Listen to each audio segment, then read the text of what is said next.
So we're starting off age 13, right? 13? Okay. And level 2. Okay. Right? Just to kind of go over a few things to give all the guys the same things. Of course, you did the basic stats. We did. We will be having inspiration points, which are you get for inspiration, good role playing, if you think it's something really clever, whatever. And you get, that's a 1-to-1 ratio for your points. You can add to a dice or subtract 2-to-1 for me. And then, of course, there's the legendary, which either is an automatic fail or an automatic pass, depending on who you want to use it on. Okay. So, and you have your feet, correct? Yes. All right, cool. All right. So the way this is set up is we'll be going through stages and call them acts, each one. And when we get to one, we'll just stop and then go to the next. Okay. Okay. So they're not gonna be super fluid. All right.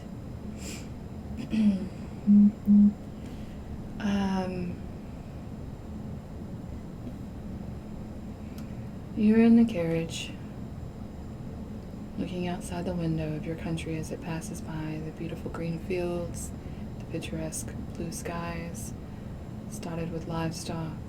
An occasional farmer will stop and wave as the royal carriage goes by.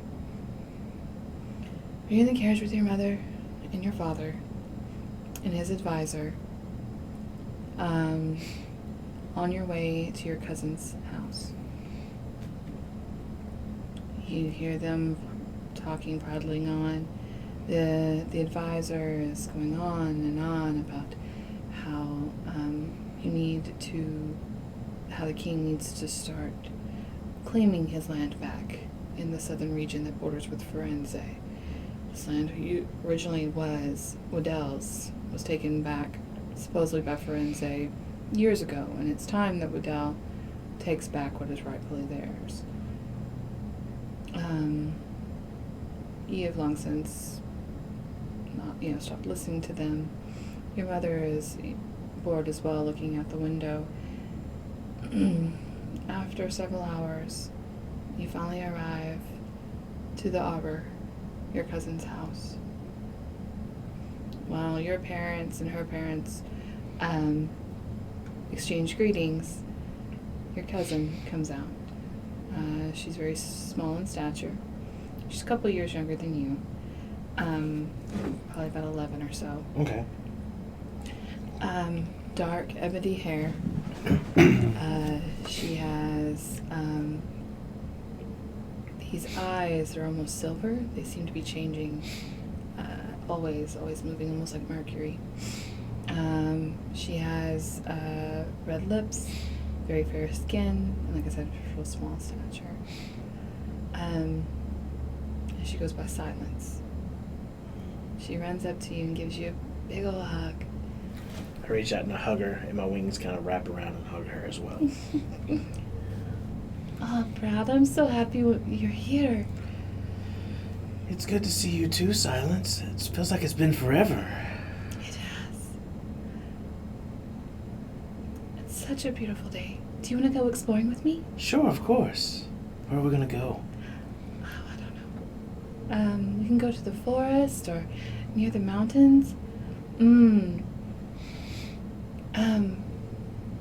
I can take you to this cave that I've been to.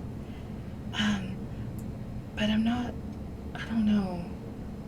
It's quite a ways away. It's okay. I think they're gonna be busy for a while. Should we tell them we're going out? If you want to. My parents really don't care. Mine don't seem to be paying attention either. Let's go. Okay. So you two walk off north of the house, going towards the mountains where the cave is. She puts her arm in your arm and just starts rattling off about all of her recent books she's been reading, how once again she's disappointed her father, and just chatters nonstop. She's like, oh, I'm so sorry. You haven't got a word edgewise. It's been so long since I've had anyone to talk to. No, it's okay. It's me too. The carriage ride here was so awful. Had to listen to Father and that advisor prattling on and on about lost lands. I don't know. I didn't even know we lost any land. Did you? No? When? I don't know. That's what I was saying. Anyways, they went on and on. It seemed so monotonous. So then I started counting sheep. How high did you get? 74. That seems really low. Yeah, I was hoping for more. I also counted 3 pigs as sheep, though. Oh, also, do you have your sword? No, I just have my walking stick. That should be fine. Okay, if you're sure. Yeah, Okay. I've been training with it a lot. I've gotten really good at, like, whacking things with it now. Really? Yeah. With a stick? Yeah, I'm pretty good with it, yeah. Be surprised. Okay, if you say so. There's an old Athenite man who's kind of been teaching me a little bit with it. It's really neat. He goes a lot into religion and stuff, but other than that, it's really fun to learn how to use this stick. He's really good with it for being so old. Huh. I would like to study that. Yeah, I'll show you some moves while we go. I'll be getting like... Showing off your stick. Yeah. Very good. Do a little flourish with it. She's very impressed. Yeah. I like jump up and like hit a leaf off a tree. Oh. You're very good. I've been practicing a lot. I don't have much else to do right now around the castle. I mean, I study and read a lot of books and stuff, but I understand. other than that, there's not much to do. Not a lot of people want to play with me, though, either. I imagine it's, the horns and the fangs and the big wings and stuff. That's okay. Maybe it's because you're the prince. Could be that also. Might be both. Maybe. I don't know. Cave's up here. Let's go look at it. What's in here? Have you been in here before? No, it's sealed. Oh, like a mystery? Yeah. Oh, let's look. I love mysteries. So, she takes you down. It's like a little, you kind of go down into this little clearing. Mm-hmm. And there is, almost kind of recessed back, is what looks like a cave. It's a dark area, but as you get closer, you see the dark area is actually a door. And it's covered in vines and stuff like that. Like it's a solid door, it's like a magic door. It's a solid door. Okay. Weird. Have you looked at how to open it? There's writing on it, but I haven't really looked. Okay. I want to take a look at it. I want to look at Okay. the writing on the door. Clear off the vines. Yeah, it's and kind of clear dust away. it off. Okay. What languages do you read? Common, Okay. Dwarvish, Okay. and Infernal. Okay.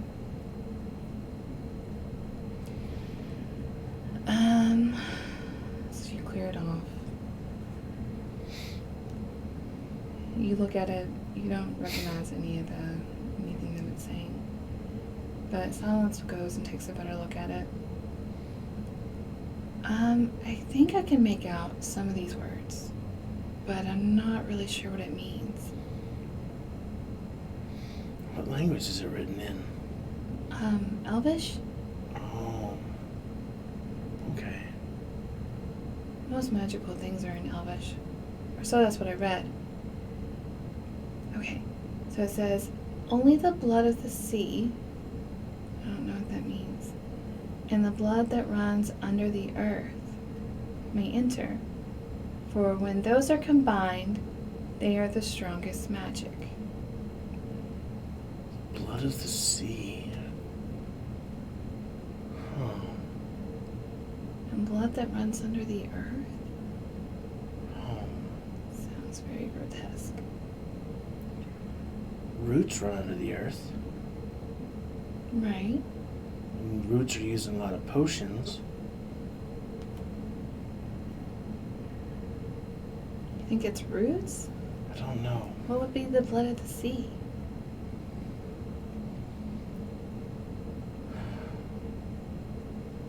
I don't know. Maybe salt? Salt's in the sea. Perhaps fish? Fish swim through the ocean like blood through our veins?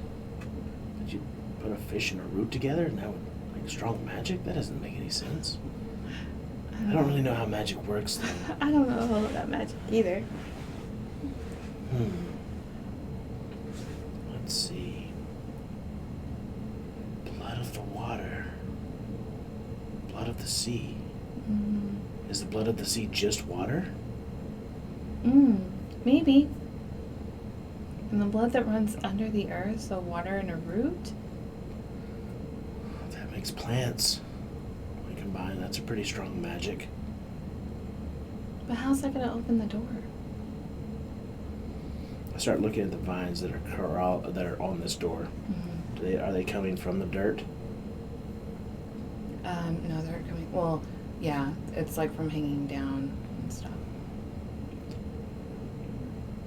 Pull out my little bit of canteen and kind of pour it along the line of the dirt just in front of the door.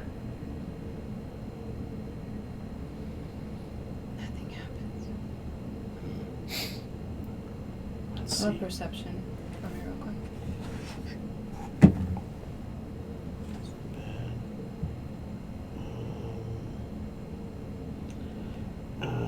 21.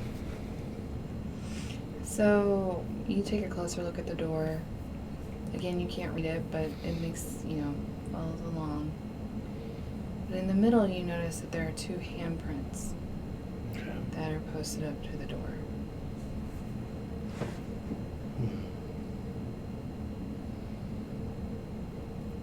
I wonder. So there's these handprints. I put mine on one. So put yours on the other. Just to see. Okay. Now think about the ocean. Okay. I'll look at it real quick and go, root! Ocean? Nothing happened. Okay. So there's 2 handprints. Blood of the sea and blood that runs under the earth. Maybe dwarfs and mermaids? Well, then that stings. We're neither one of those. Do you know a dwarf? Or a mermaid? I've never met a mermaid, silly. They're extinct. That's true. But there's a dwarf in town. Do you think he knows of a mermaid? Or where we can get their blood? I don't know. I don't know if he would like us asking for his blood. It's probably true. It's kind of weird just to go up and ask someone for their blood. Let's go look at this door. While you're looking, roll me another perception. 14 this time. So you're sitting there concentrating, trying to figure out the store. And all of a sudden you hear...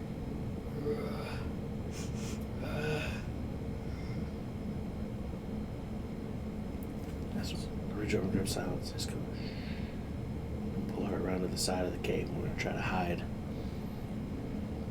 Okay. Stop. Oh, it's a bad roll. 10. That's your full stuff? Yeah. Okay.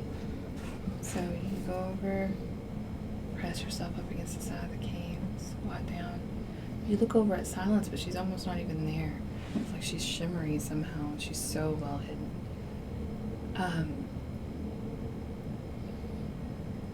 But you look up, and as you do, around the ledge there, you start to see the large snout of a cave bear sniffing down.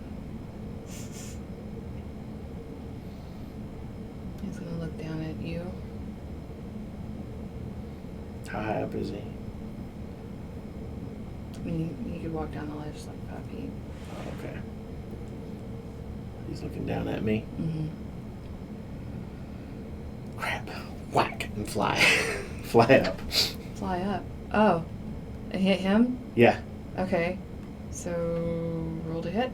Sure.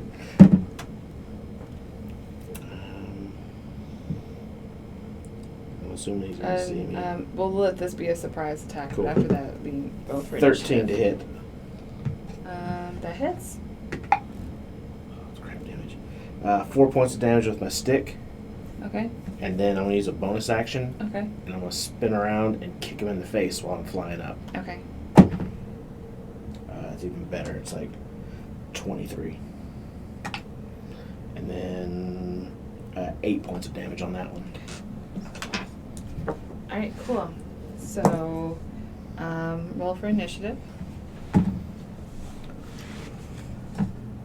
Great. 13.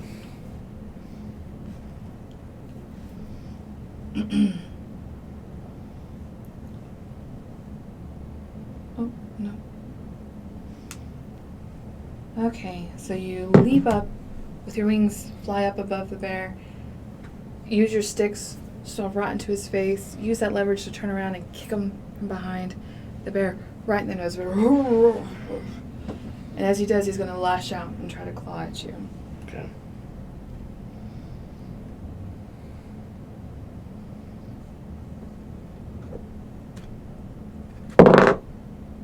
Mm, 23. That does hit. Okay. So as he goes out, he tries to claw at you. He slashes, hitting you with 12 points of damage. Okay.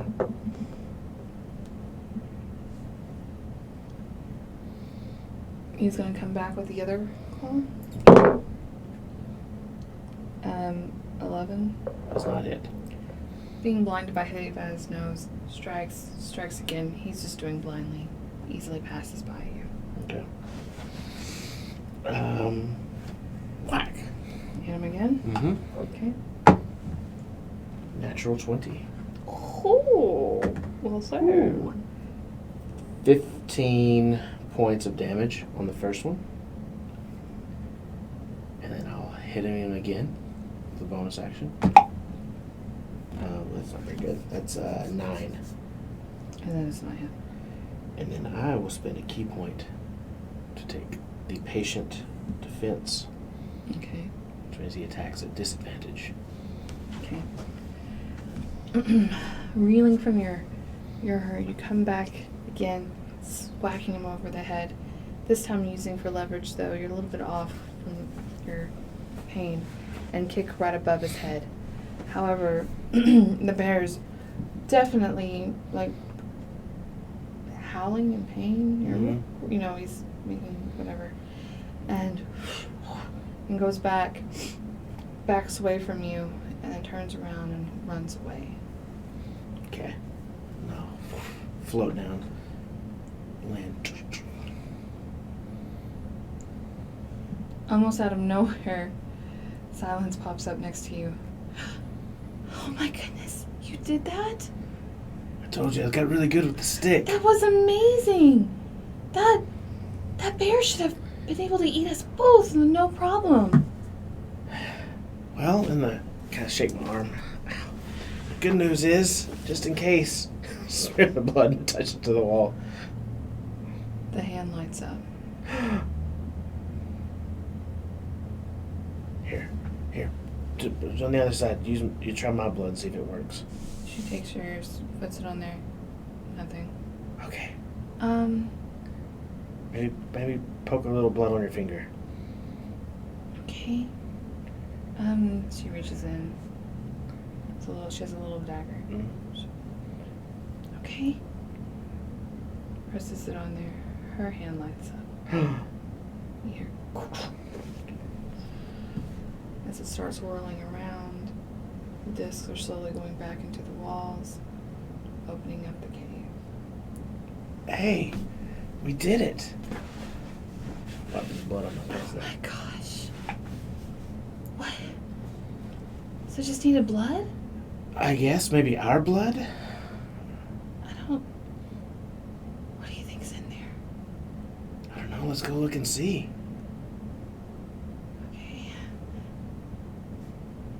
Can you see in the dark? Yeah. Oh! Yeah, I can see really good. I have dark vision. Oh, okay. Because I can't. I'll just hold your hand, okay? Yeah, sure. Okay. Take her by the hand. Kind of begin to lean her in. Okay. As you lead in there, it's mostly just a really dark cave. However, you kind of see at the other end of it, there is, it looks to be a table or maybe an altar. As you get closer, you notice that something is laying on top of the altar. And then there's also recesses in the walls where like it looks like vases or urns or something like that are placed into these as well. Okay. But can you see anything at all? No, not really. Okay. There's a table up here, maybe an altar of some kind. There's something on it. I'm gonna get us a little closer and see if we can see it. Okay.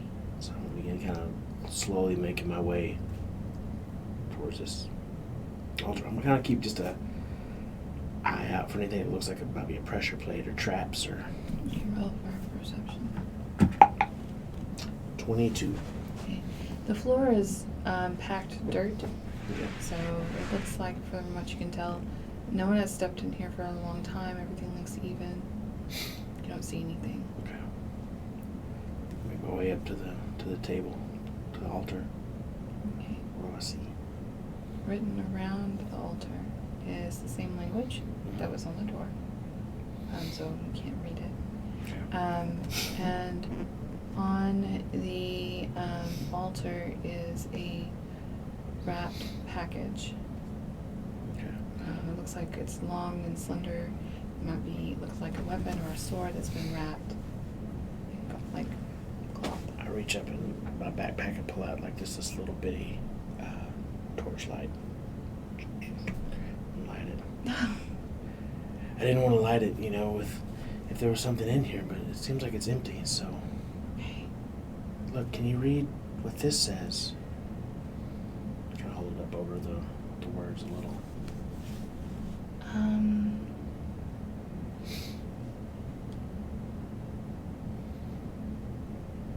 Take what is given. To fight what is new, but always return before we find you.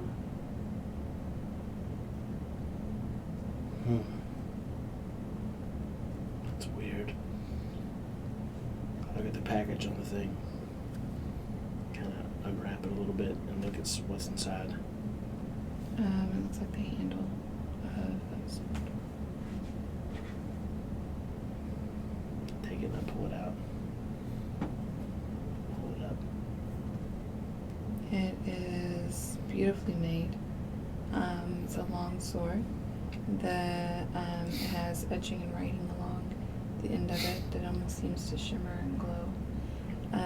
The sword itself has intricate designs with jewels inlaid. I kind of hold it out and go, what does this say, Silence? Can you read these runes?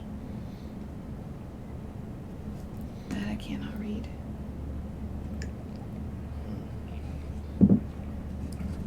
Doesn't look to be any languages I would know either. Interesting.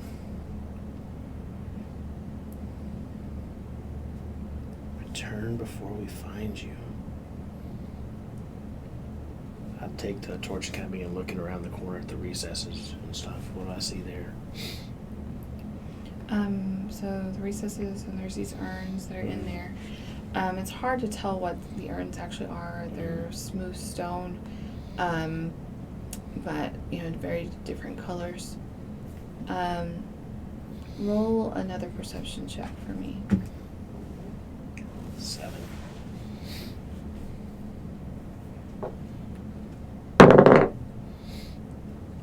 So Silence is looking with you and trying to find, if there's anything, more writing, anything like that. And she notices one of the urns is set a little bit more out, different. Mm-hmm. She's like, oh, this one's gonna fall. And she pushes it back into the recess. And when she does, you hear and the wall that's behind the altar starts to slide out. Oh, hey, good job. When it slides out, there's this cold, almost breath of wind that just comes and envelops both of you. Blows past you, knocks out your little torch. It's okay. Proud? I got you. I reach out, take her hand. I got you. What is it? What do you see? What do I see? Looking in, you see what looks like to be a pod or maybe an egg, very large, just sitting in the middle of the room. Oh my. Craig, out of character, may know what this is. Yeah, character knows what this is. Yeah. Proud has no idea.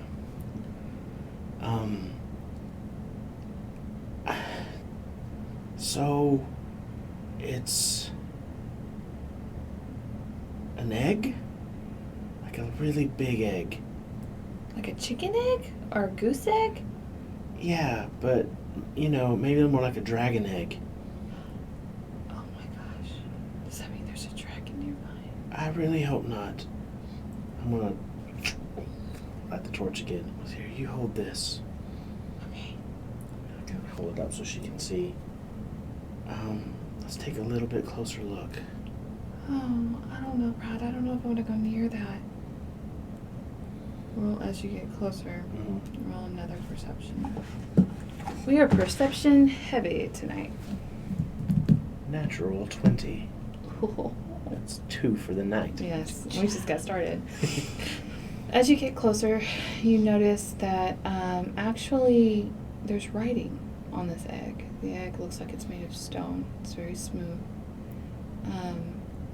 And the writing, from the best what you can tell, matches the writing that's on the sword.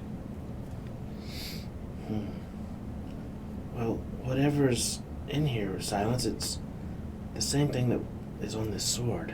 Are these magical runes, maybe? Maybe. I've never seen them before, but it matches. I kind of hold up the shining lights to the words around the egg. You see? Huh. Is there anything else in here? I don't have a good feeling, Proud. Okay, so should we take this sword? Or should we leave it here? What does it say? Take it. Take what is given. To fight what is new. Mm-hmm. But return it Before we find you. before we find you. What is new? I don't know. Is there anything new? I don't know.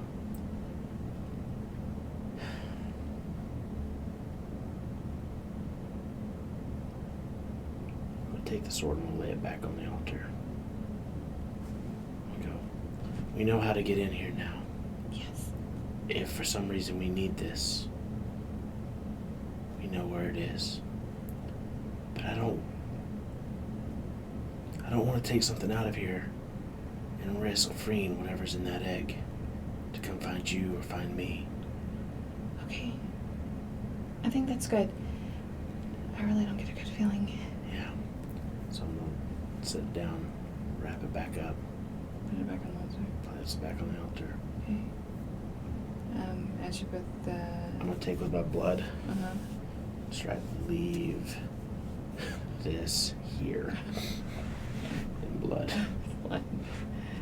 As you back out of the cave, the discs start rolling again, and you can hear the wall on the altar start to move back. Discs roll back and look back to sealed, like they were when you were first there. Yeah, that's a really cool cave. Oh my gosh, that's really scary. Yeah, we should probably leave that there, but well, hey, that's neat. Now we know where a magic sword is. Yeah, and some weird egg. Yeah, let's leave that there. Let's go home. Yeah, I think that's a good idea. So you guys make your way back home. As you get closer, one of the guards of the keep come. Mr. Silence. Mr. Silence and young master. You need to get home now. Your mother is looking for you. Oh yeah, sure. Do you have, like, I have 2 questions. Do you have 1 Band-Aids and 2 a coat? He looks at you, literally looks at you. Oh, young master, Hey, I'm so... Shh. Quick, we must get you to a medic. No, I'm fine. It's just a little scratch. I was flying too close to a tree and accidents happen. But I don't want Mom to know. Can we just a bandage and a coat? I'll say I'm cold. Roll persuasion. 12. Queen Mercy will be very cross if she finds out, but okay. Thanks. So he takes you to the small little like guard house tower thing they have there. I pull off my coat that's got like the bear claw on it and feel my arm. He crudely wraps your arm with what he has. It's not much, but he hands you over the coat he has. Thanks. I'm really sorry. I roll up the sleeves. Please don't mention me to Queen Mercy. I won't. Will you throw this away? Yes, I'll see that it's done. Thanks. Queen Mercy's gonna know. She'll find out. Who's this Silence? No, she doesn't need to know. I was flying. I crashed. It's okay. And my coat got dirty and we had to throw it away. We'll see. Okay, that's what happened. So you walk up to the keep, and the front is standing Queen Mercy. Hi, Mom. Looking very crossed. Hey. Silence. Go inside. Your mother is looking for you. Bye, Silence. I had fun today. Hey, Mom. You are a prince. Yeah. Why were you out playing with a little girl? You could have put you in danger. You should get these childish games out of your head. But Mom, it's not a little girl. It's Silence. It's my cousin. She is a child. I know, but it's and not not like the future heir of this kingdom. No, but she is my cousin, and she'll be of the royal court, and it's good to maintain relationships with her, isn't it? At the very least, you should have told me where you were going. You were so busy talking with Father and... I'm never too busy for you. And what's his name? Carrington?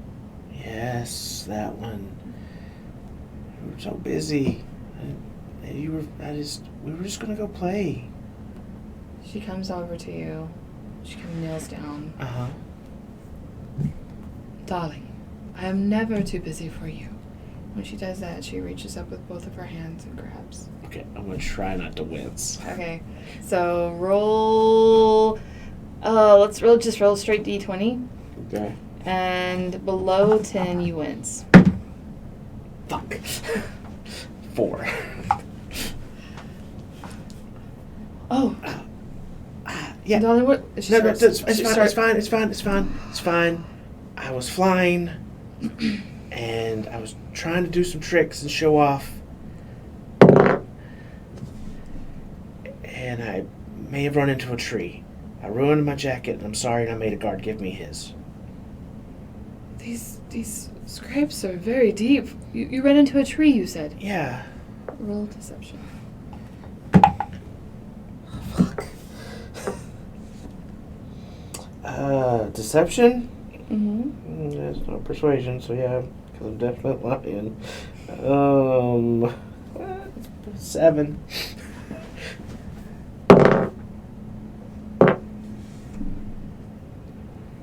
The scraping is much too deep for a tree. Very angry tree, Mom. Why do you feel you need to lie to me? Because if I tell you stuff, you won't let me do things. Well, you shouldn't have been doing them in the first place. Look, it was one little bear. A bear? Tiny bear. Proud, look at the sizes of the scrapes. That's That was like- from a bear? Yeah, he got me like 6 times though for that one. He's like it was a cub. I was fine. I'm speechless. I don't even know what to say. I scared him off. You should not have been fighting a bear. You were the... Oh my gosh. First, let's get you taken care of. We'll see that the medic looks at you. But this is not over, young man. Fine. She takes you inside. Just like slap my shoulders, like kick the dirt, and I walk over to the medic. Alright, it's the end of Act 1. Okay. The next act will be you at 17. Okay. And you're level 3. Okay, cool.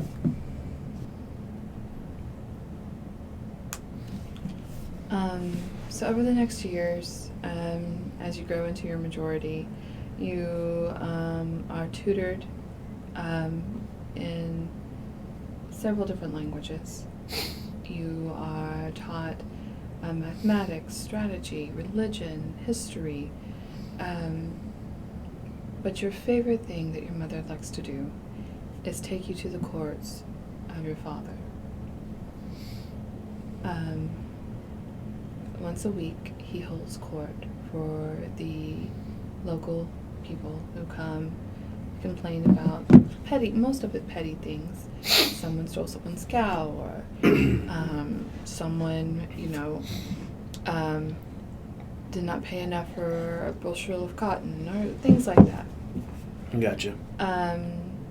But your mother likes to take you there, and as you watch over the court proceedings, she whispers to you, explains things to you, tells you what she would do in place of this, which mostly is the opposite of your father. As time passes, though, your father, who's bored with these things, these are petty and squabbles and beneath him, really, he passes over the mantle to Carrington, and lets his advisor carry on with these petty squabbles. Roll a perception check. 15. As you now are watching Carrington, there's a huge shift in the dealings with the commoners, with the townspeople. Before, your father was mostly uninterested, would rule, but mostly fairly, but could care less, or just tell them to figure it out on their own. But Carrington seems almost to rule in favor unjustly, almost every time. Or he is in the practice of, if it's over something monetary, well, he'll just take it for the crown. Then there's nothing to fight about. Your mother also notices this as well.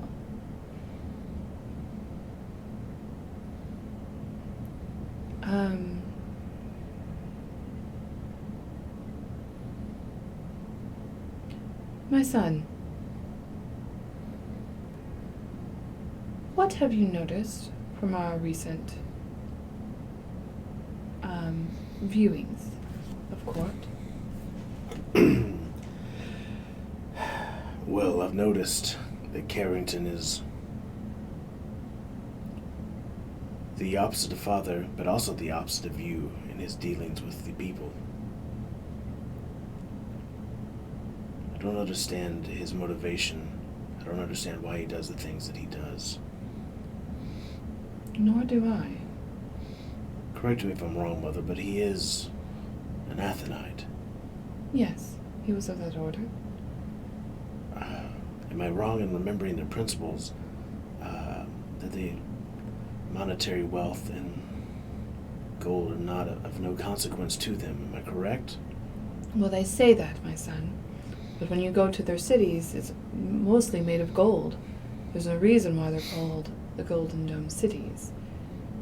That is not just paint. Have we been getting these? I've noticed several times that he takes money for the crown. Are we seeing those payments go to Father, to our treasuries? Have we looked into this? I don't know. I usually don't have access to the coffers. He strikes me as a man of greed, is how I see him. I don't care for him much either.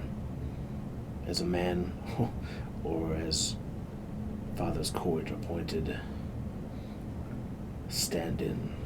It's something we both can agree on. I will ask your father. It may take some delicate maneuvering, but I will see if I can find out what is in our coffers. See if their amounts match up from what Carrington says he is taking for the crown versus what is actually showing up. I have a feeling it will be different.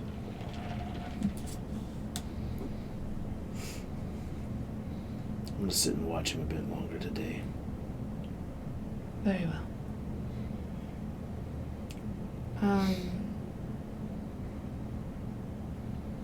Your mother goes to your father, asks about the coffers. Your father is outraged that she would even question such a thing. Of course he's taking care of the money. We're prosperous, we're fine. This is man's work, leave him alone. And won't let her see. I find Mother afterwards. So, how did it go with Father? Not very well. Apparently this is, above my station. I see. Well, perhaps I should have a word with Father then. Your father is a very proud man. And when he feels like he is being questioned, he can become very stubborn. It's best to let him cool off.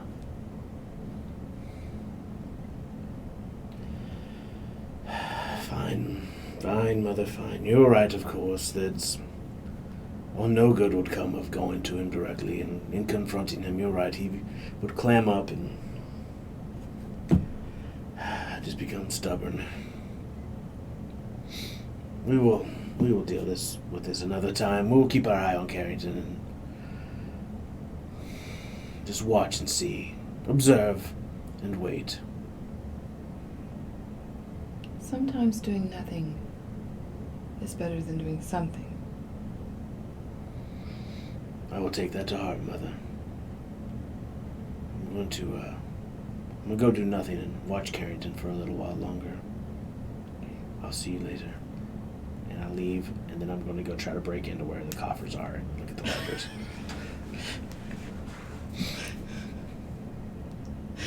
Okay. So there's a royal treasurer. It's basically the accountant who's in charge of all of that. Oh, okay, good. Even better. I go find him. Okay. What's his name? His name is Reginald. I find Reginald at his desk. Reginald, it is good to see Oh, you. hello, my prince. Hello. Yes, Hello, yes. I don't mean to Oh, bother you. what do I do? I owe this honor. I'm so he's like, sort of like fixing his desk, which is a Okay. huge mess of things. I didn't know you were coming. I'm so sorry. I'm sorry to barge in unannounced. I was actually checking up on something for Carrington. He was busy presiding over so many proceedings today. Quite busy. Yes. He couldn't remember the amount of the last deposit he took for the crown from that farmer. What was his name that was sold bushels? Oh, yes. He starts going through the things. Miller, I believe was his name. Yes. Yes. Okay. Yes. It is showing for Miller, 2,000 pounds. 2,000 pounds. Okay, good. I will go tell Carrington that straight away. Thank you so much for your help, Oh! Reginald. You're very welcome, my prince. Yes. Oh, very well, very well. He knows my name. I will go back to Mother and talk to Mother. Mother, the other day when we were watching Carrington proceed, how much did he take from Farmer Miller? Do you recall? Miller.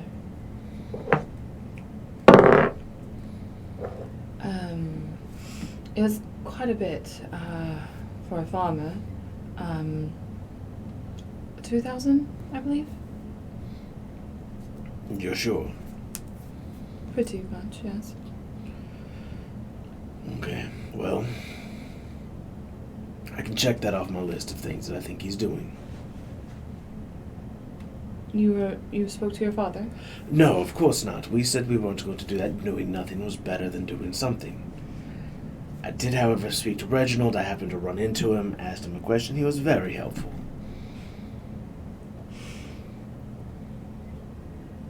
Loopholes, my son, loopholes. Is that not what ruling is all about, Mother? Well, I'm glad to know that that checks out. Yes. I still do not trust Carrington. No, he seems petty and almost cruel at times. Hmm. At least in the way he deals with the commoners. But yes, I say we keep an eye on him. And we will see the true merit of his character. Yes. Okay. Is End of that act. Okay. I don't trust this guy. He's just trying to help. Sure. Trying to be do his part. Serve his king.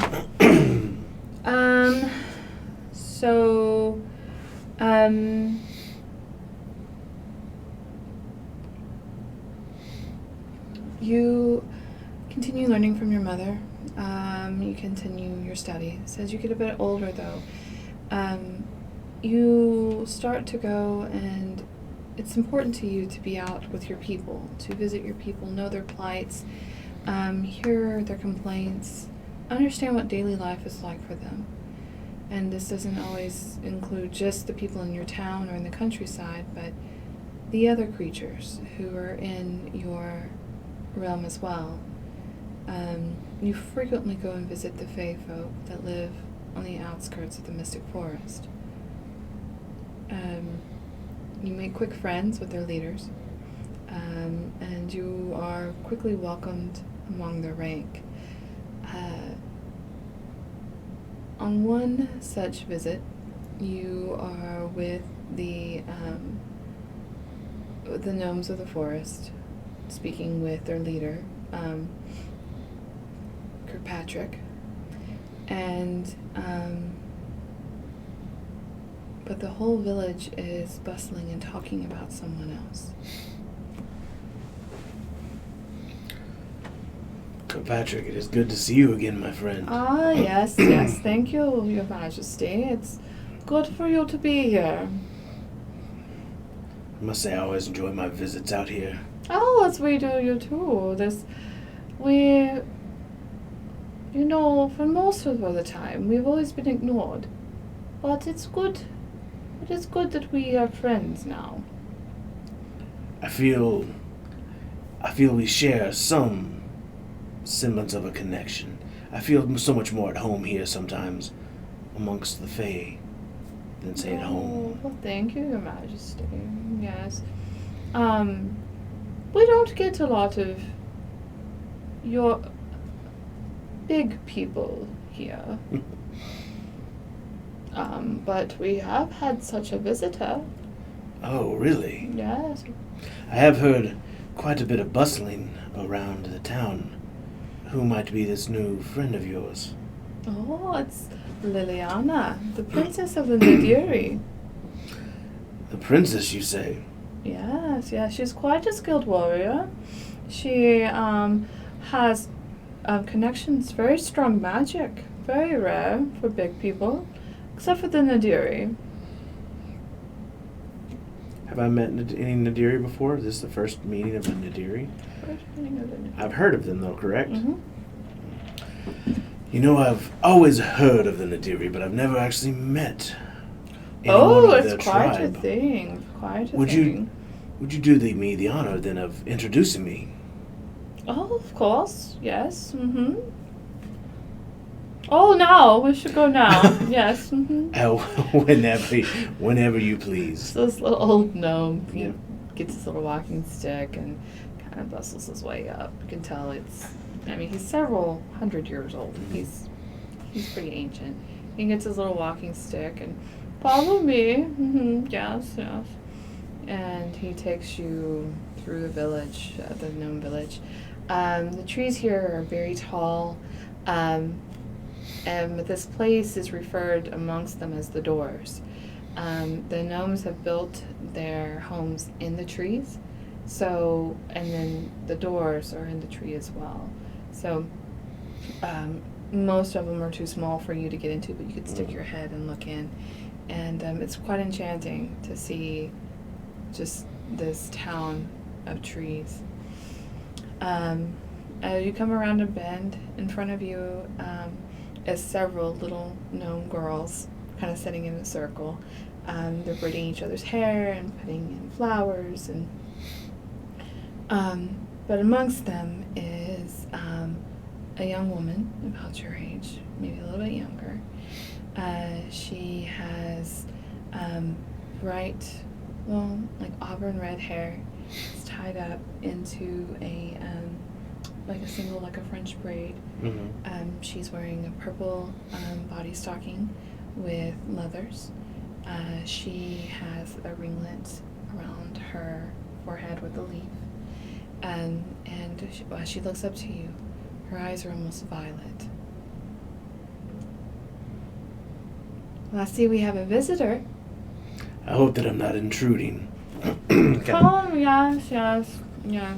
Your Majesty. Meet Prince Proud. Meet Liliana of the Nadiri. And she stands up. She goes, "Oh, Your Majesty. I didn't know royalty was here."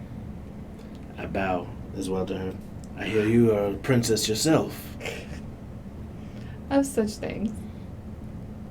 It is an honor to meet you. I don't know that I've ever had the privilege to meet anyone of the Nadiri. It is true, though, you reside here within the woods. Is that correct? Here within Wudel's borders. Yes, we live deep in the heart of the Mystics.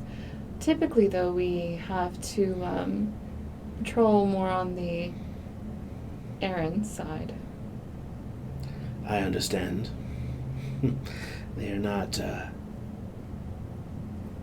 they're not as open as our people about many things. No. They are backwards. I agree. In a lot of ways. So, what brings you to this beautiful little village here? Well, I was drawn to the magic of this place and to see what I could learn from these little darlings as she reaches down. There's a little gnome girl who's like holding onto her finger and twirling. But I nod to the unknown girl. Heather, it's good to see you again. and she like hides behind her. So I see you're a regular here. Oh, yes. I come visit here quite often. Not many people do. They're a special folk. They're kind and open and accepting. I enjoy their company. Is it like it calls to you? Like the magic? I don't know. I feel more at home here than I do in my own kingdom, in my own palace. So perhaps, maybe. The magic of this forest, of these trees, it calls to me.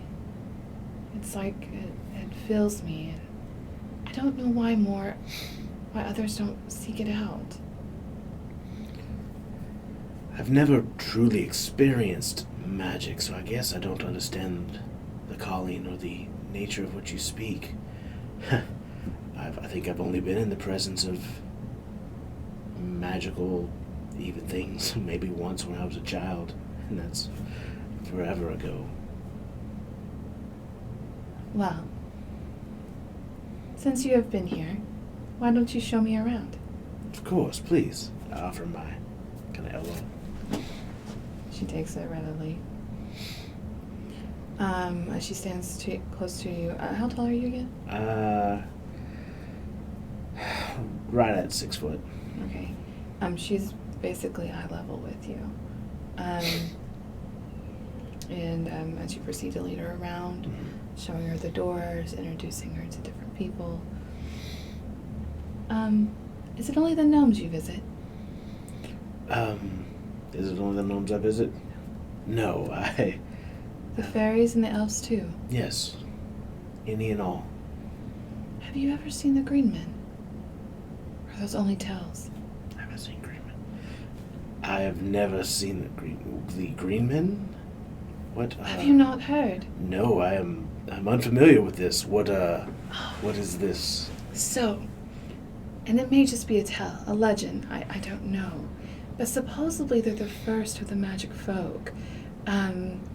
They came to this forest, and that's why there's so magic here. And even in the mystics now, they saturated the ground with it.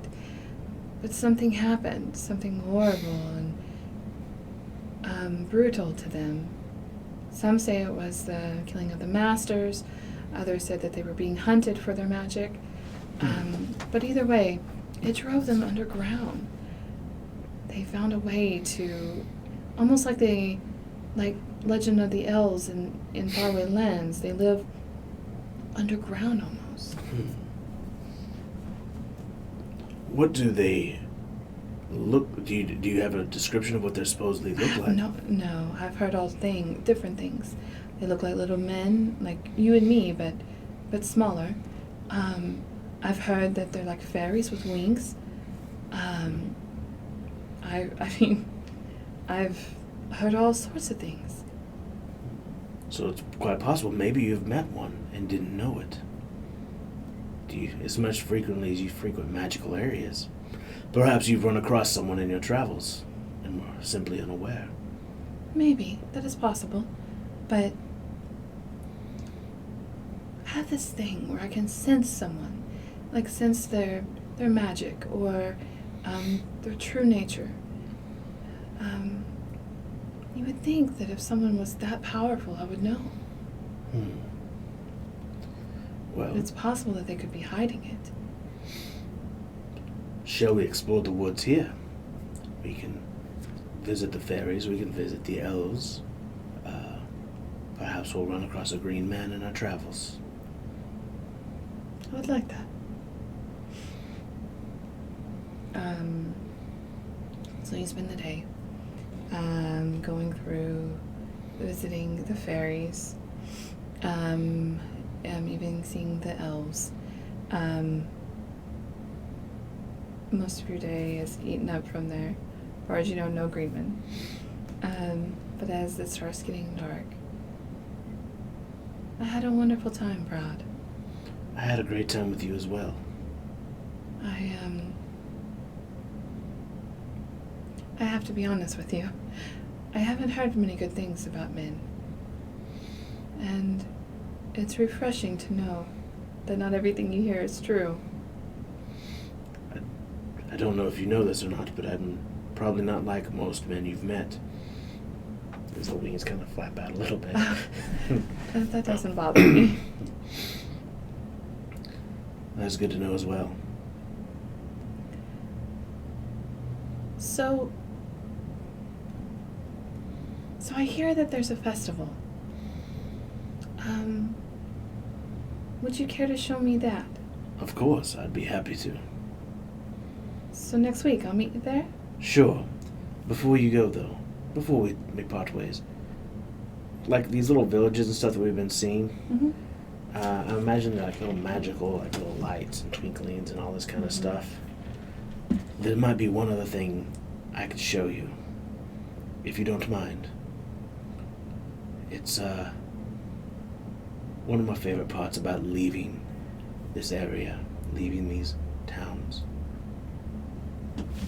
And I kind of gesture, like try to put my arm around her for a second. She tenses out. And I reach down and try to pick her up like this. Oh, And I fly Oh! up above the trees so that you can see all the lights twinkling in the forest. Oh, it's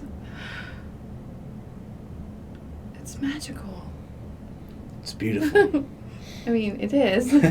But Literally, but also it is quite a view. I usually walk here, but fly home at night, just for the view. Kind of soar in several circles before eventually bring it right back down, kind of where we were. Set it right down. Thank you. She reaches out, takes your hand, cups it for a second. Thank you for the most magical evening. And as she releases, a flower forms into your hand. Until next week. Until next week. Okay. So next week is the Festival of the Moon. Okay. Your village is bustling. Nothing extraordinary or extravagant, but people have all their wares out. There's carnival games you can do, performers on the street, things like that. But you go down to the town square. In the main square, you meet Liliana. She's dressed in normal clothes. I usually don't wear a dress, but I thought I would stand out otherwise. Just kind of smile. I feel like it'd be hard for you to not stand out, no matter what you're wearing. You look beautiful. Thank you. Thank you. It's kind of awkward. But, well, shall we? Of course, let's go enjoy everything that there is to enjoy here. This is quite a festival. So you take her along the ways, buy her a meat pie your place is famous for. She takes a big old, this is delicious. This is incredible. You should be very proud. Thank you. They take great pride in the stall. The lady in the stall. Oh, well, thank you. Yes. Oh, Your Majesty. Mm-hmm. And then you take her to a game where there's like little milk jugs stand up, and you have these rings, and you have to throw them and try to get them on the milk. Okay. Oh, Your Majesty, would you win your pretty lady a gift? And he holds up like a little stuffed teddy bear. What kind of prince would I be if I didn't? Your prince is not going to win you any favors here, Your Majesty. He hands you over a couple rings. Okay. So each ring is a dexterity throw. Okay. Just straight dex. Mm-hmm. Okay. Flaccid 20. First one, easy enough. You go And you hit the farthest one in the back. Oh, your majesty. You're taking me for a fool. You've played this before. Well, every year I come as much as I can, so. I think you've been practicing. Oh. Let's see if it was luck. Very well. 21. You do the other one that's next to it. Boom. Ah, yes, you have been practicing. Can't give away all my secrets. 24. This one, as you say that, 15, 16, 19. You are looking away, looking at him. And it falls right down on it. Oh, very good. Well, your majesty, I don't know about if it was fair and square, but here is your prize, he says as he winks at you. And he hands over the teddy bear to Liliana. Well, now thank you. It's an official. You've been to a festival now that you have your own stuffed animal. Oh, well, I'm glad to know I'm official. Yes.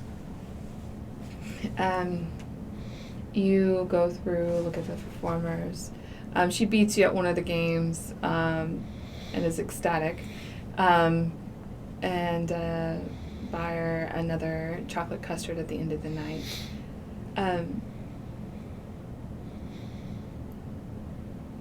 Proud. Yes.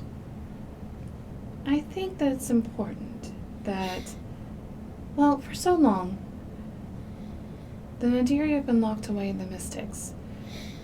We haven't really ventured out except to defeat the air and to back them away from our borders. All we know is the bad of men. If I can get my mother to say it's okay, would you come? I would be honored. It's a long shot. We haven't had any men in the Mystics ever, except for that one guy from the Athenians or Atheniites or whatever, but that was a total bust. So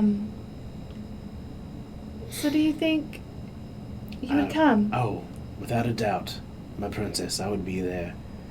Well, I'll send you a messenger and let you know. I will eagerly await word. Thanks. And thanks for my bear. You are so welcome. Thank you for coming, especially if it's something y'all don't regularly do. Do you venture out much into the world? Not really, no. Well then, thank you. Thank you for coming to our humble village. This was the best time. I'm glad you enjoyed yourself. I enjoyed having you. I can't wait to hear from you. So she leaves. The next day passes. The day after that. The day after that. And finally, you get a message.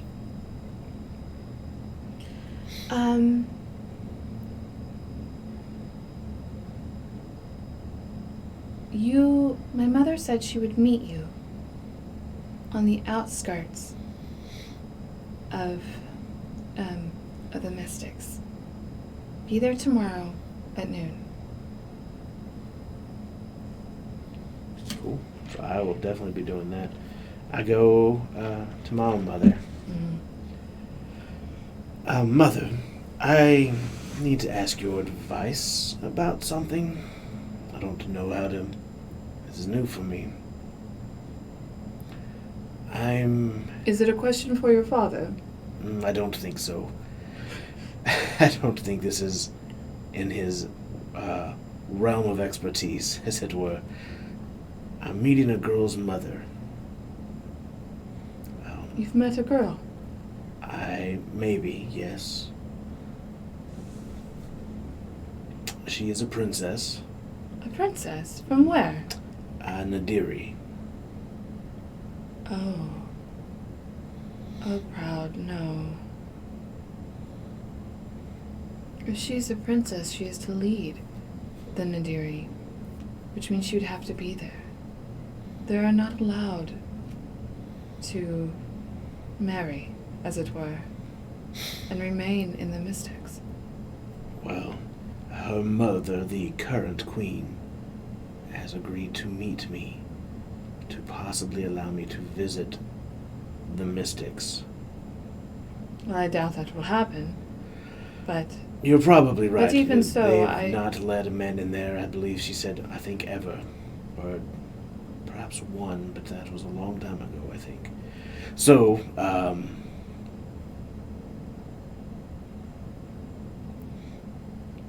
how do I win over a mother? What would someone say to you? Well, I don't know if it's possible, but... I'm proud. Just be yourself.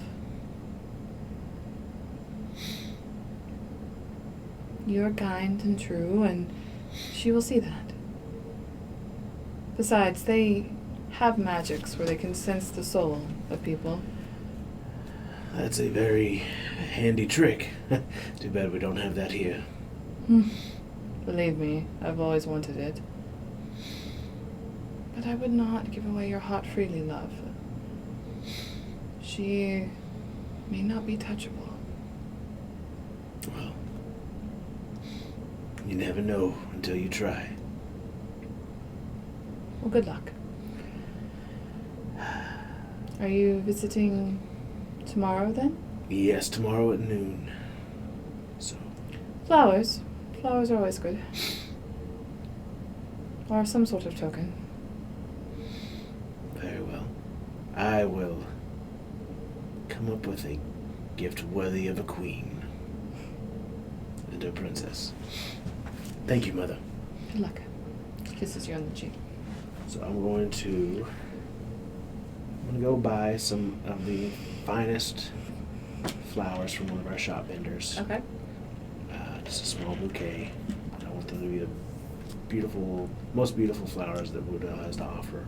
Okay. I'm going to go back to Lady Spell's meat pies. I'm going to get one meat pie. Okay. Oh, Your Majesty. Again? Yes. Oh, I can't wait to tell all of them you're frequenting my shop. Well, let us hope this could very well broker new allies to our realm. Oh. This single meat pie. She's taken her apron. She's just, oh, Your Majesty. For all you know, you might be hero of the realm. Oh. I take it and leave. Oh, did you hear that, Frank? Hero, he called me. I don't know what's so good about those meat pies. Frank. Okay, so you get the flowers and the meat pie. Mm. Okay, you go to the edge of the mystics that was proclaimed. As you walk up, you see Liliana standing there next to a very tall, regal woman. Well, I'll say tall. Liliana is taller than her. She's probably about 5'10", 5'9". Still pretty tall. But very regal, very commanding. Slight of build, but she has on her body stocking and her leathers. She has the same circlet as Liliana, except hers is gold. And there are 3 guardsmen dressed the same way without the circlet, standing behind them.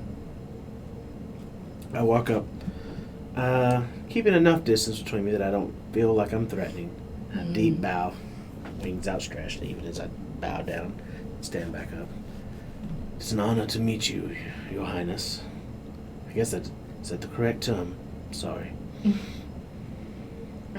That's a little too formal for us. You may call me Ophelia. Ophelia. It is a pleasure to meet you, Ophelia. I am proud.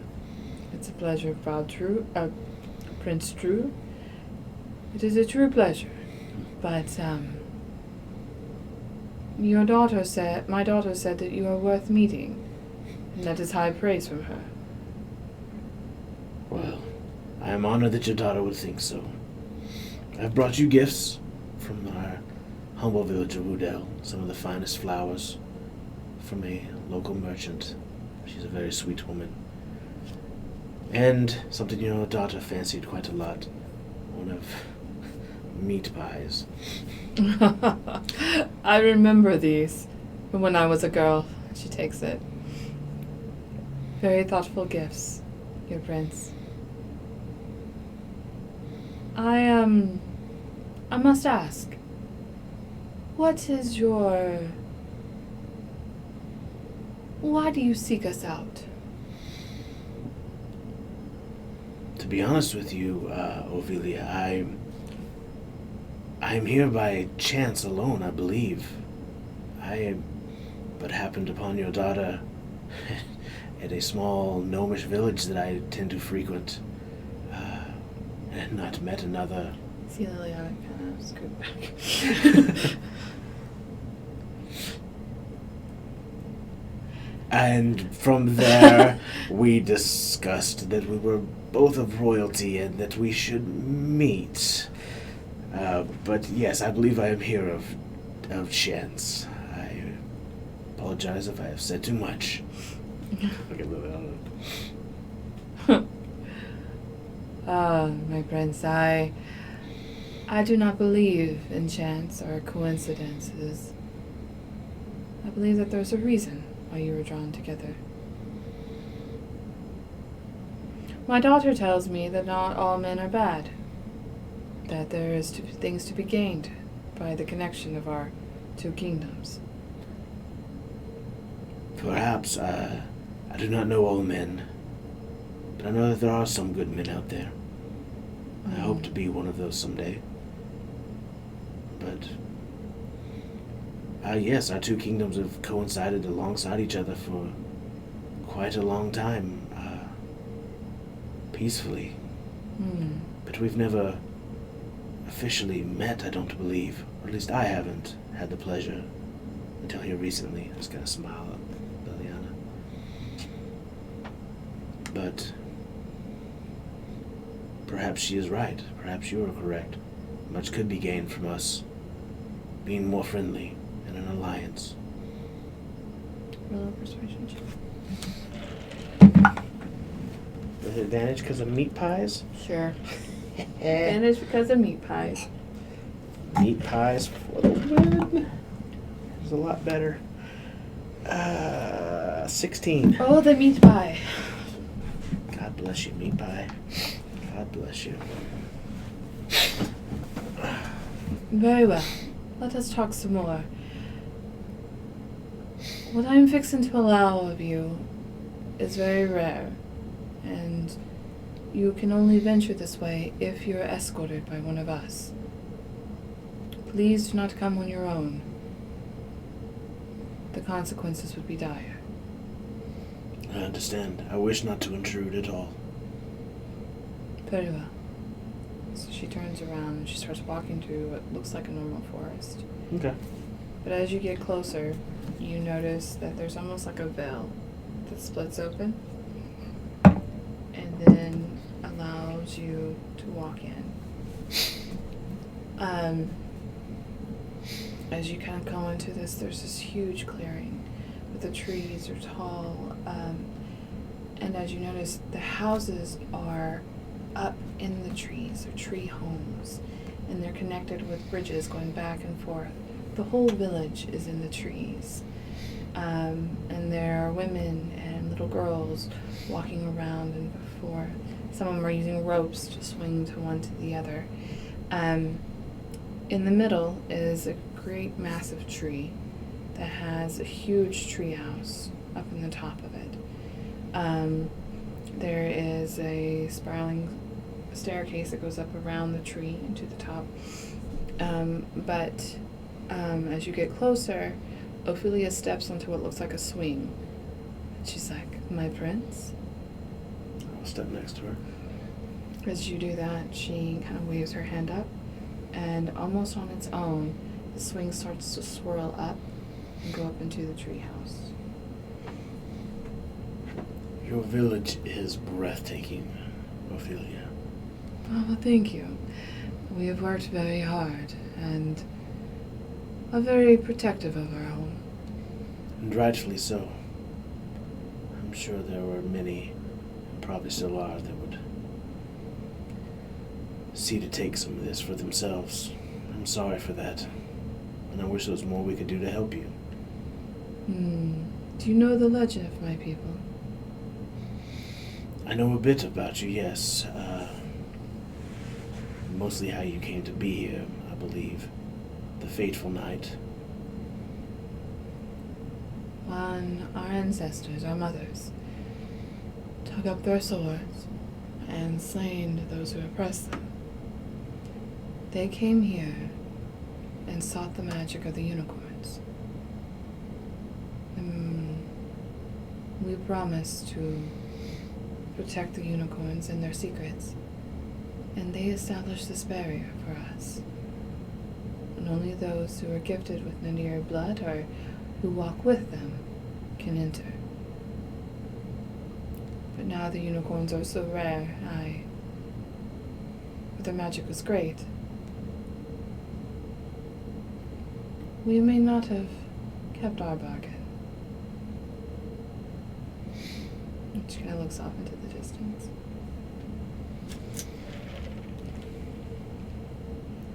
As I said, there's many who would take things that do not belong to them to make them their own.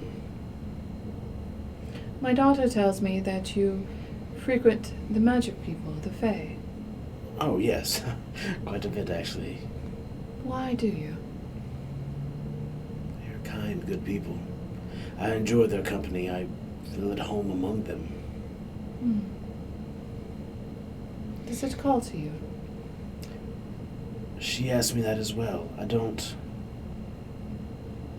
know.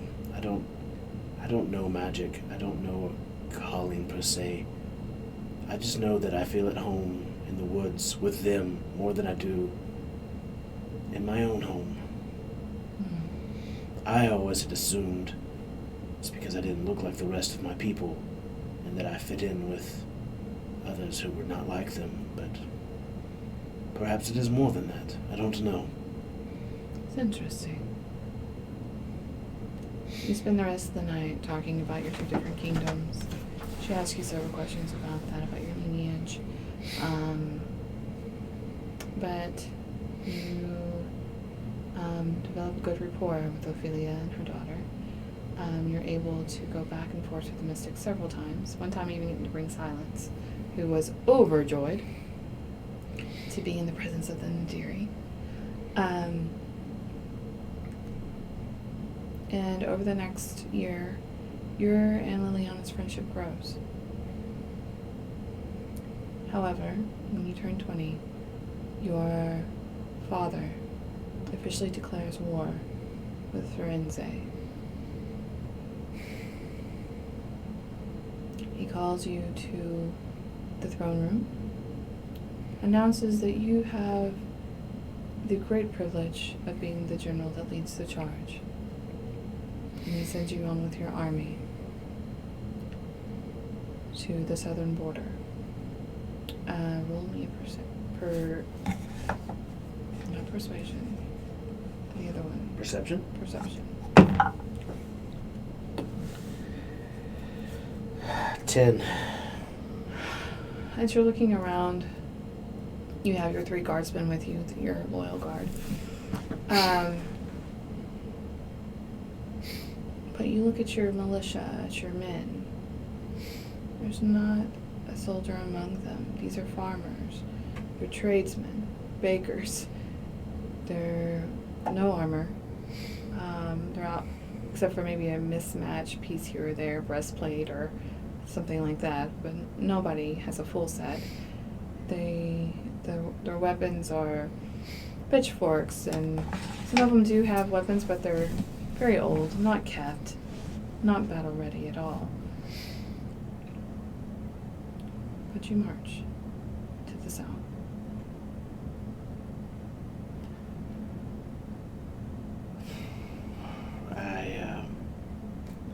So I'm with 3 of my guards that I know fairly well. Any other generals, any other... There is a, Carrington's second command dude. He's there as well. What's my vibe on him?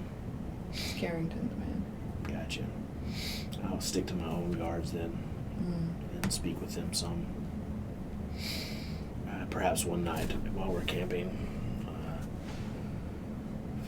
Who's with me? Like, do I have any names on these? Not yet. It's the other 3 guys. It's the other 3 guys? Yeah. I haven't got names on them, sorry. It's fine.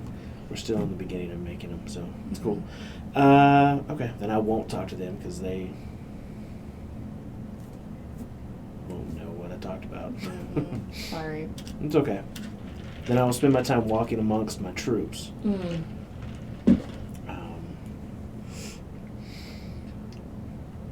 going to go up to one in his mismatched armor. Your Majesty. I'm sorry, I don't know your name. Oh, my name's Paul, Your Majesty. Paul. It's a pleasure to meet you. The honor is mine, sir. Paul, what did you do before this? Oh, it's nothing to speak of. I had a little farm with my wife, my 2 kids, and we had some sheep, a couple of pigs, 1 prize cow. She made the best cheese, Your Majesty. Paul, thank you for being here. I know this is not your calling. It's an honor to fight for you, sir. It'll be an honor to fight beside you. And I'll walk off and see if I can find another one. Okay. And another one. You walk the way. Same story almost for every single one of them. Families, kids, Not tradesmen. soldiers. Not soldiers by any means. I'll go back to my tent, wondering what the hell my father is doing. And what we are doing here. The next morning you wake up, you cross the line, you see the Firenze troops. They almost shine in their armor, their weapons. They're uniformed. And they stand at attention and light.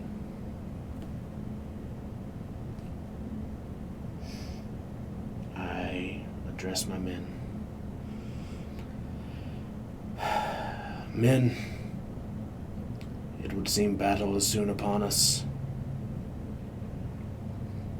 I know you are not soldiers, but I know that you are loyal, that you are brave. Fight hard. Remember your families back home. That's what we're fighting for. We're fighting for them. We're fighting for each other. And know that I will fight for you.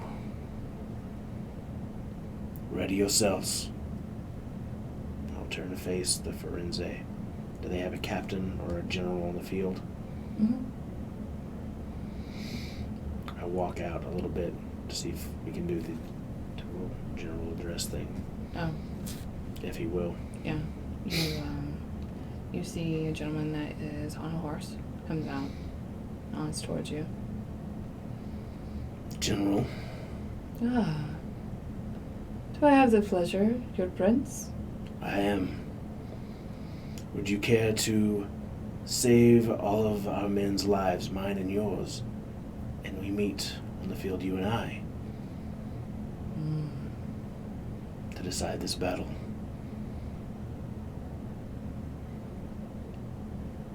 Well, that is very honorable, and I am very impressed with your bravery.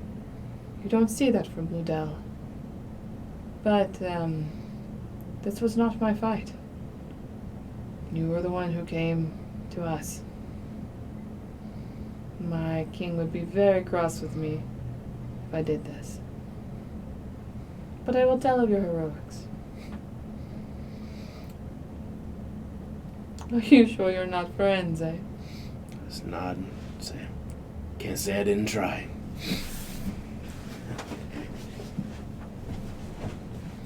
So you go back. Yep. Are you, first off, for your speech, roll a persuasion roll.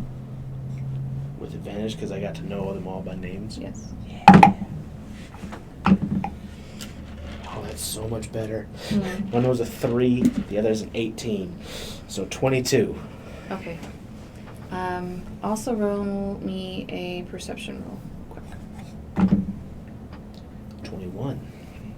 As you're staring out and you're giving this speech, you can see they're scared.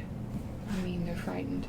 Some of these men have never even been in a bar fight before, and here they are to kill soldiers.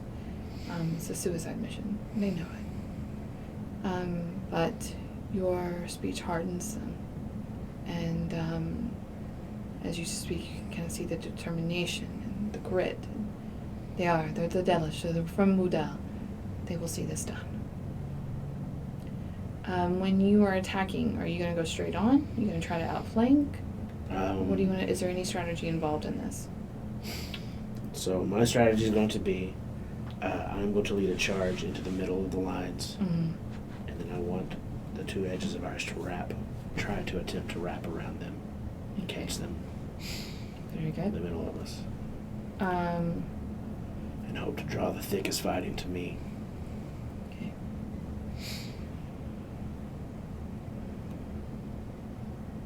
So, you ready your horse? And you're... No horse for me. Okay. That's right. You stand in front of your men in your armor. What we're going to do is we're going to roll a d20 for each flank. Okay. 12 is the number. If you go 12 or above, then they succeed in doing the plan. If not, then something fails. Okay? Gotcha. So we're going to roll for the middle first. 17. Very good. Right flank. Oh, it's cocked. 17. Okay. 17. And the left flank. That's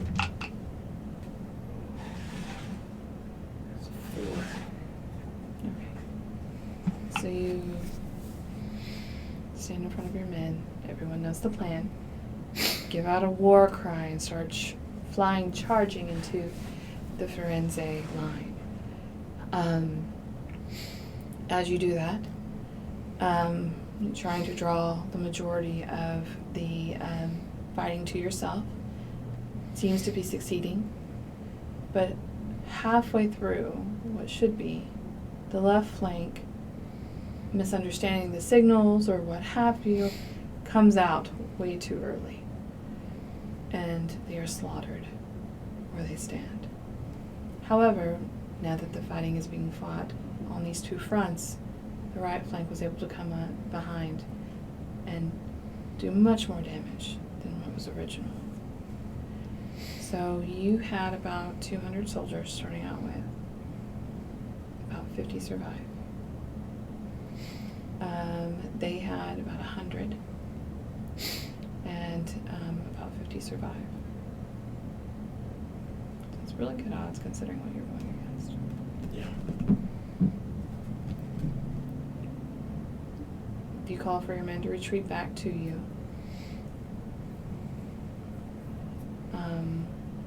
That night, you get a letter from your father thanking you for the victory that you had and telling you that reinforcements are on the way.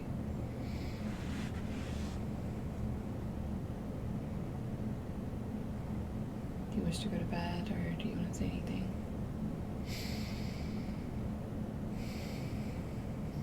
Walk through the camp, look at my men I have left. How do they look? They're beaten. Several are bandaged. The ones that are not necessarily wounded physically they're shell-shocked. Never seen death like this before. Their friends, their neighbors were just slaughtered in front of them.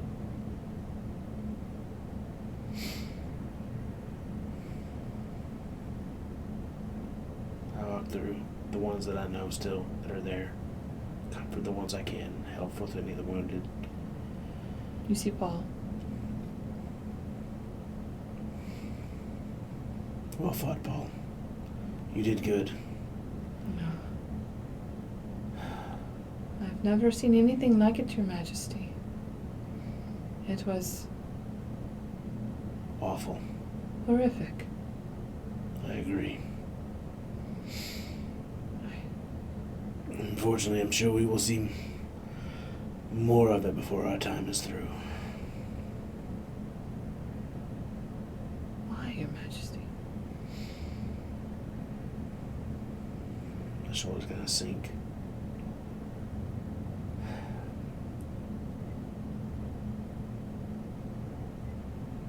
This is what we are charged to do. It is our duty to the king. I wish I had a better answer, Paul. But because we have now started it, now we have to defend it. Hmm.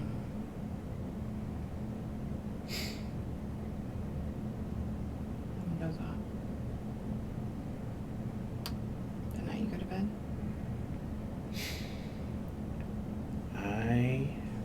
How banged up am I?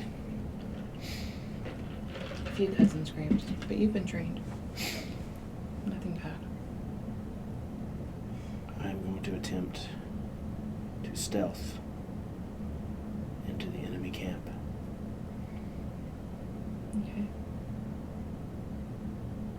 And take their general hostage. Okay. Roll.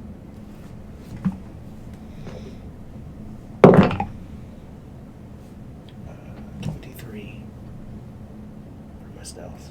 Okay. So, dressed in black, you go across the battlefield, still littered with some bodies, the blood soaked into the ground. You sneak by, get to the outskirts of their camp. You can clearly see what the general's tent. It's the largest one in the middle.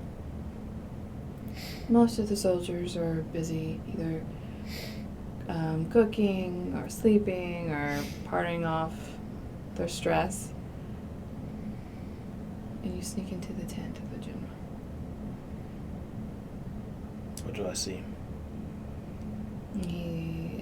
There's a cot in there, and there is a writing desk.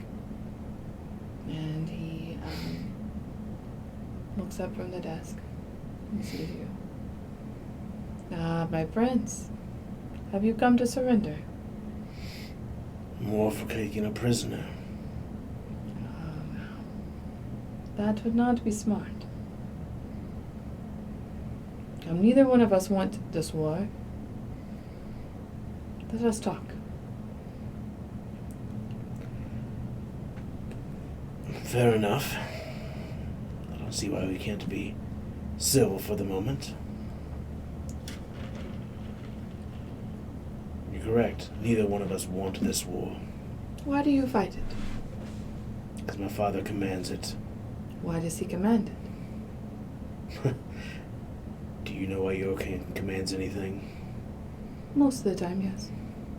I wish I could say the same. My father tells me to do this, and I do it. Well, why don't you question him, or why does not someone else fit to rule? If our king did stupid things, someone else would step up. There's a reason you're Firenze, and I'm from Udell. But I do not know why my father fights this war, other than he believes you've stolen land from us that is rightfully ours. I know no such thing. Why would we want Udell land? We have plenty of our own. Plenty of resources. We need no more. Then perhaps tell your king that he wishes a simple strip of land. How much is my dad wanting? What is his? How much is he wanting of these? Oh, I mean, it's a pretty good chunk he wants. It's a pretty good chunk he wants. Okay. And it's several, it has 2 ruby mines on it and stuff like that. It's worth a lot of money. I laid out, I said, these are the lands my father believes were stolen from him. Or stolen from our nation. And that is why he fights. Beyond that, I cannot say why, because I do not know. But I can say this. There need not be any more bloodshed this day or tomorrow. Take your men, return home. Tell them that we arrived with a force too great for you to take, but you've been fought bravely. No one will believe that of Udell. Udell is known to be full of soft men and farmers. No one will believe that the Firenze force quaked in fear and went home. General, do I look like a soft man to you? There is a reason why I asked if you were Udell. I just mean to tell you, they are not all farmers and merchants. Those men that fought on the battle today, they are not soldiers. No, you're correct. They were not. But there will be. This will only get worse. I agree. I would go back to your king. Ask him why he fights. Land is not worth blood. Of that we agree. But unfortunately I'm here. And I have now those men and their families that I have to think of. So tell me, if you cut off the head of a Firenze serpent, does the body still die? What serpent do you speak of?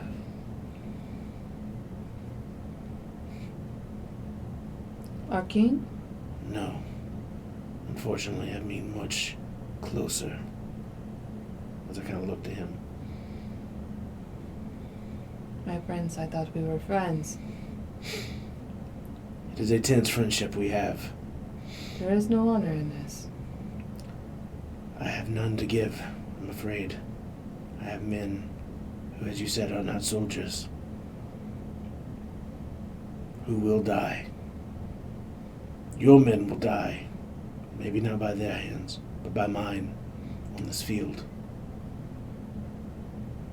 If I can prevent any of that, I'm willing to do whatever it takes. Let us strike a truce. I will write to my king. You write to yours.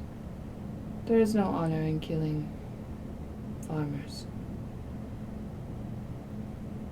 See if there is a way that this can be peacefully maintained.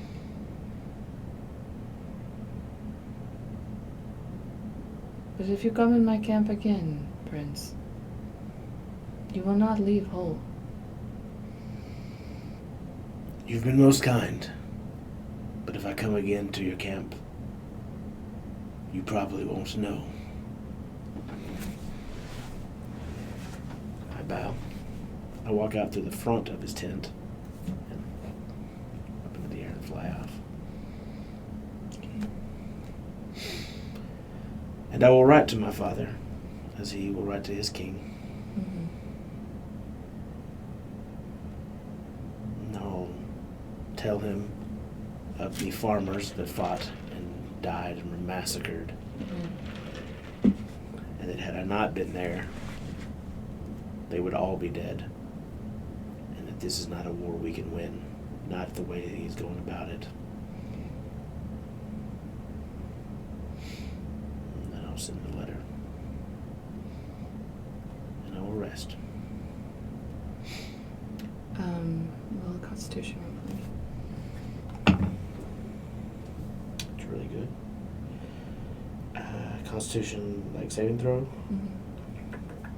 18. Okay. That night, as you go to bed, you have trouble sleeping. I mean,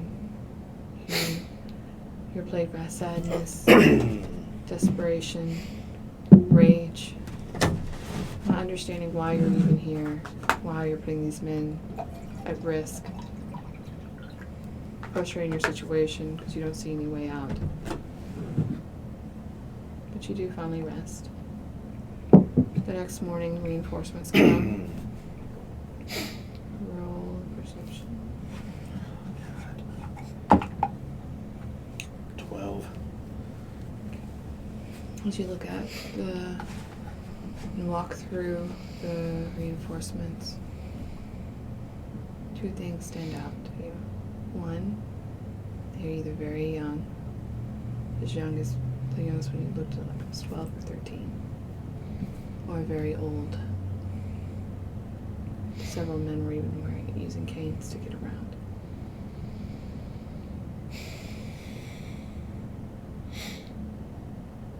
I see them as they approach the reinforcements. Who is leading them? Just a guard.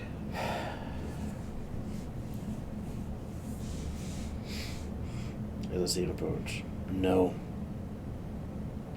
No. This will not do. Take these men and these children, turn around, and go home.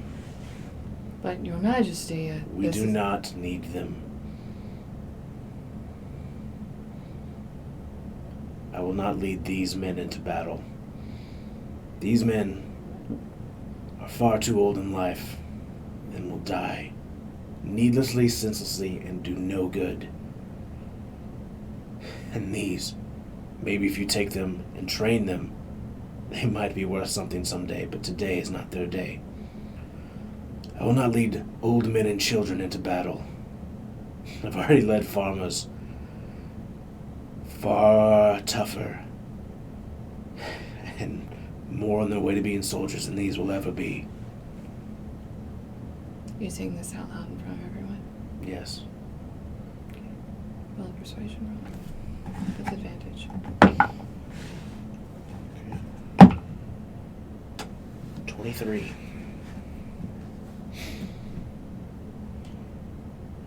As you say this, the guard nods his head. But you can see in the eyes of him and those around you, including the villagers, that there's a sense of respect that comes with this. Very well, Your Majesty. I also come to summon you back to court. Your father has something to tell you. Oh, I'm sure he does. I have a few words for him as well. Please. Allow me to gather my things. I'll go over to Paul. Paul. Your Majesty, yes. We are currently at a truce with the Firenze across the way. Do not provoke them. Do not attempt to engage them. I'm going to return home and see if I can get us out of this. I wish nothing more to send you men back to your families.